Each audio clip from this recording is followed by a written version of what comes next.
Today we're working on this Detroit 60 series engine, and one of the injectors is misfiring.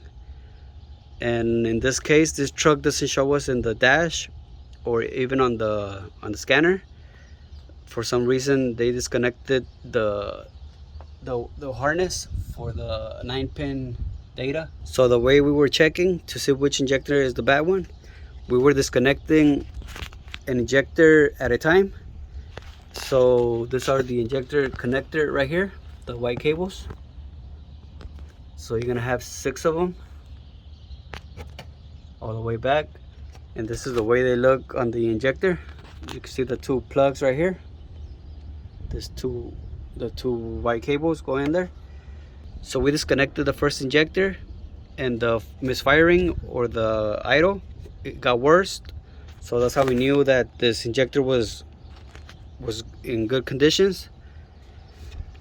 And so we disconnected the second one, and it was the same thing. The idle got even worse.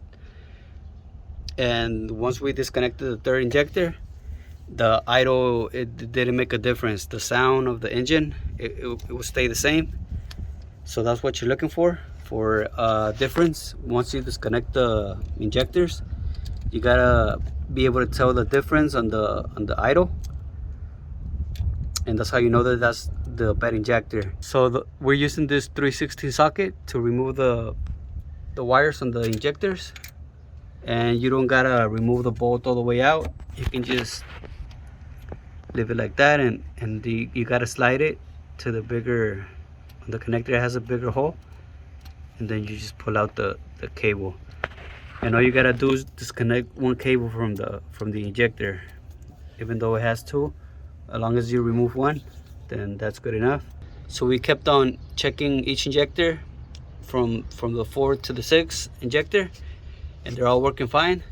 So the only issue we have in the injectors is gonna be on the third one.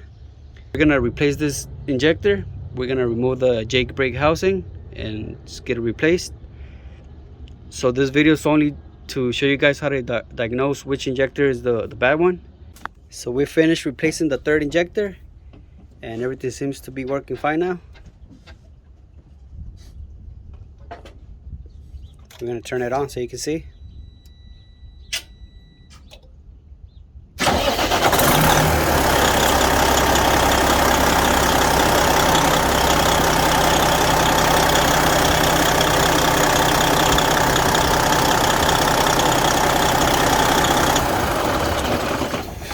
So that's it for this video. Thank you for watching.